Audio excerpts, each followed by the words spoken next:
Bonjour Victor. Bonjour. Alors je suis avec Victor Dubois de Moreno, alias le Cateau de service. Donc c'est un jeune, on va dire, influenceur catholique connu sur les réseaux sociaux francophones, hein, pas seulement en France, mais au Québec aussi, on le suit. Alors tout d'abord, peux-tu te présenter, voilà, nous dresser un petit portrait de qui tu es comme jeune et ton alias, en fait, ta mission, voilà. Alors, je m'appelle Victor. Ça fait 5 ans que je parle de Dieu sur les réseaux sociaux et de la foi chrétienne, des raisons d'y croire et puis de ce que je trouve incomparable dans la foi chrétienne, de ce qui me fait vivre en fait jusqu'à maintenant. Ça fait 3 ans que j'ai essayé de professionnaliser vraiment la chaîne et je vois que Dieu fait des très belles choses parce qu'il y a pas mal de gens qui se convertissent, qui retournent à la foi comme ça. Moi, je vois aussi énormément de joie derrière. C'est comme si Dieu me montrait ce qu'il faisait dans la vie des gens et moi je suis au spectacle, au premier plan et j'aime beaucoup ça. En plus de ça, j'ai écrit 2 livres et puis je participe dans différents projets d'évangélisation sous divers formats, toujours pour parler de Jésus. Ton nom, pourquoi tu as choisi de t'appeler le Cateau de service? Parce que des fois, des influenceurs gardent simplement leur nom, mais pour toi, ce choix-là, il vient d'où? Honnêtement, j'ai pas beaucoup réfléchi au pseudo au moment de créer ma chaîne. C'était juste un surnom que des amis m'avaient donné au lycée. On était en soirée et on devait se présenter chacun à son tour. On était 5, 6, et quand j'allais dire mon prénom, il y a un ami avec qui j'étais venu à cette soirée qui me coupe et qui dit je vous présente le cateau de service. Parce que j'étais déjà un peu la référence cateau dans mon groupe d'amis. Ce qui fait que, comme je parlais beaucoup de Dieu, visiblement j'avais cette casquette-là de le gars cateau du groupe. Au début, je savais pas exactement quoi en penser, et quand j'ai, entre guillemets, assumé cette casquette-là, cette étiquette, c'est devenu, avec un petit peu de temps, une énorme fierté. Parce que grâce à ça, presque paradoxalement, mais les gens venaient me parler de leurs questions de foi et ça enrichissait nos discussions et j'ai rien trouvé de plus passionnant que ça. C'est-à-dire que toutes les discussions que je pouvais avoir ailleurs avec d'autres personnes sur d'autres sujets, c'était parfois très intéressant, mais je trouvais rien d'aussi intéressant que les questions existentielles qu'on se pose, nos questions spirituelles, les questions sur Dieu. Il y avait quelque chose de plein en quelque sorte et j'ai trouvé ça vraiment très chouette. Donc je suis assez reconnaissant d'avoir cette étiquette malgré moi parce que ça donne plein de conversations passionnantes. Et quel est ton parcours, en fait, de formation pour en arriver là? Est-ce que justement, c'est comme une mission qui t'est tombée du ciel ou tu as étudié un peu pour aller là-dedans, dans la communication? Bon, l'évangélisation, c'est pas une formation comme telle, mais tu suis de toute façon de la formation théologique, j'imagine. Mais voilà, comment t'en es arrivé là?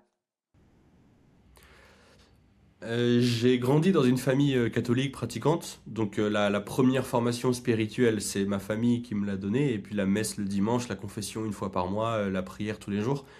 Donc c'est de là que tout naît. Vers 18 ans à peu près, j'ai voulu vérifier les choses par moi-même en me demandant pourquoi ce qu'on me dit depuis petit au caté, c'est ça qu'on me dit, est-ce que je peux être sûr que c'est vrai? Et donc là, j'ai commencé à chercher de mon côté sur ce que dit vraiment l'Église catholique, le catéchisme de l'Église catholique, les pères de l'Église doucement, etc. Enfin, l'histoire de l'Église tout simplement. En même temps, comme j'étais catholique convaincu, je me demandais vraiment ce que Dieu voulait pour moi dans ma vie. J'ai pris 1 an pour discerner sur ma vocation particulièrement. Donc j'ai fait une année de propédeutique, c'est-à-dire l'année de discernement pour les jeunes gars qui se demandent si Dieu les appelle ou pas à être prêtres. Euh, et cette soirée-là a été super riche en termes de réflexion, de philosophie, de théologie, d'histoire de l'Église aussi, plein de choses sur la liturgie, sur le catéchisme et tout ça. Et ça m'a montré les endroits où je pouvais chercher et continuer la réflexion, même si j'étais déjà convaincu que Jésus c'est la vérité et que la foi chrétienne est vraie. Mais plus je cherchais, plus j'en étais convaincu, en quelque sorte. Et c'est là où vraiment ma foi a été comme vérifiée. Et en sortant de l'année de propédeutique, donc je suis pas entré au séminaire, j'ai voulu continuer la formation avec différents parcours de théologie à distance. Donc, c'est des parcours, des organismes en France sur différentes thématiques, parfois sur quelques semaines, parfois sur quelques mois, ou sur un an complet, par exemple, avec une fac de théologie. Euh, donc, c'est surtout comment dire, de la formation personnelle en parallèle de ce que je fais, mais j'essaye de garder ça très actif et vraiment, c'est peut-être un de mes premiers hobbies, en quelque sorte, si on peut appeler la théologie un hobby. Et cette année particulièrement, il y a beaucoup de lectures. Et puis, au cas où, si jamais j'ai des questions particulières, je peux toujours demander à des prêtres qui suivent ma chaîne sur les réseaux sociaux ou des théologiens ou j'ai des amis qui s'y connaissent beaucoup mieux que moi sur plein de sujets. Et donc, je peux toujours leur demander conseil. Alors j'imagine quand tu t'es lancé, c'était peut-être une démarche, on va dire solo, hein, comme beaucoup d'influenceurs ou des créateurs de contenu. Aujourd'hui, je pense que tu as une équipe autour de toi, donc ça a grandi, tu n'es pas seul, ta mission est une mission, voilà, c'est ta voix évidemment, mais peux-tu nous raconter un peu maintenant l'équipe qui gravite autour de toi? On est, ça dépend des vidéos et de ce qu'il y a à préparer, mais on est quelques-uns effectivement. Souvent je fais des vidéos dans la rue où je vais voir les passants et puis on parle de différents sujets en vrai, quoi, pas face à une caméra, mais avec de vraies personnes, c'est toujours plus intéressant. On a généralement deux cadreurs et puis parfois une troisième personne qui vient aider sur place, donc on va dire qu'on peut être quatre sur les vidéos ou trois. Euh, c'est moi qui, entre guillemets, décide toujours de ce que je publie. Donc je discerne avec un accompagnateur spirituel aussi qui m'aide à voir et réfléchir sur le fond. Mais c'est moi qui décide au final ce que je publie et comment je le dis, etc. C'est moi aussi entre guillemets le visage de la chaîne. Mais effectivement, selon les vidéos, on est une, deux, trois, quatre, cinq personnes en plus parfois qui aide d'un point de vue technique et d'organisation en quelque sorte. Quand on a une vidéo un peu plus ambitieuse, euh, seul j'y arriverai pas. Donc voilà, c'est des équipes, c'est des personnes qui au départ m'avaient contacté pour m'aider simplement, pour soutenir.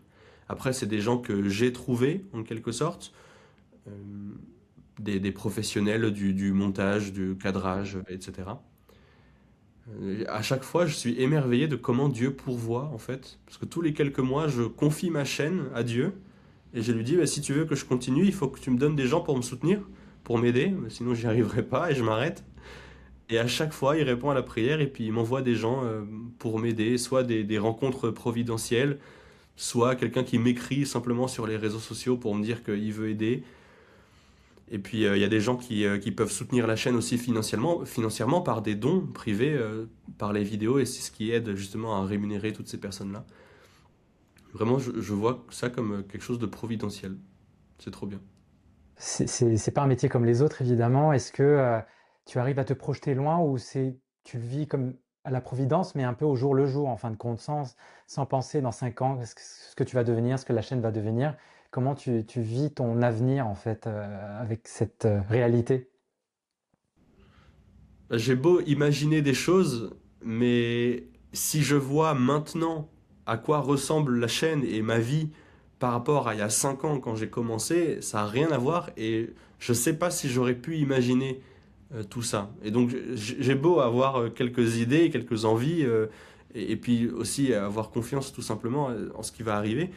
Mais si ça change autant en 5 ans, alors j'imagine pas encore du tout ce que ça va donner.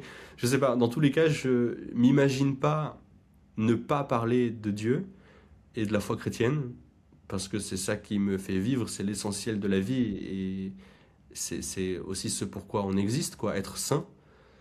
Et donc si je parlais pas de ça d'une manière ou d'une autre, j'aurais l'impression de comme passer à côté de ce que je dois faire. Mais dans tous les cas, oui, je m'imagine parler de Jésus d'une manière ou d'une autre. Là, j'écris 2 livres, il y en aura peut-être plus. Je fais des vidéos sur les réseaux sociaux. Tant qu'il y a des gens qui suivent la chaîne et qui se convertissent grâce à ça, je vois comme une forme de responsabilité aussi. Parce que s'il y a des portes ouvertes et que Dieu bénit une mission, peut-être qu'il faut la continuer. Et puis sinon, j'essaie dans tous les cas de prier tous les jours et de reposer les choses sur Dieu. Donc si jamais je sens qu'il guide autre part, qu'il ferme des portes, alors j'essaierai d'accepter les portes fermées et j'irai autre part.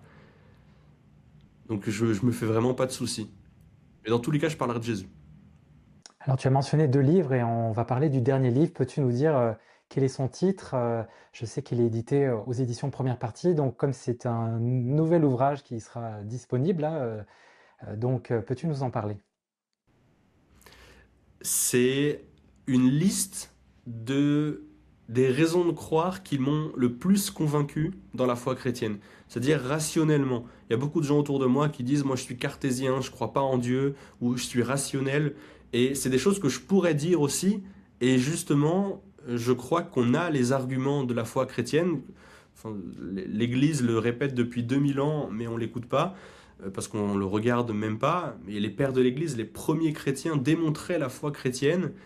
Et aujourd'hui, avec les avancées des sciences, de l'histoire, de l'archéologie, de plein de choses différentes, ça rejoint complètement ce que dit la philosophie et la religion depuis 2000 ans, même plus.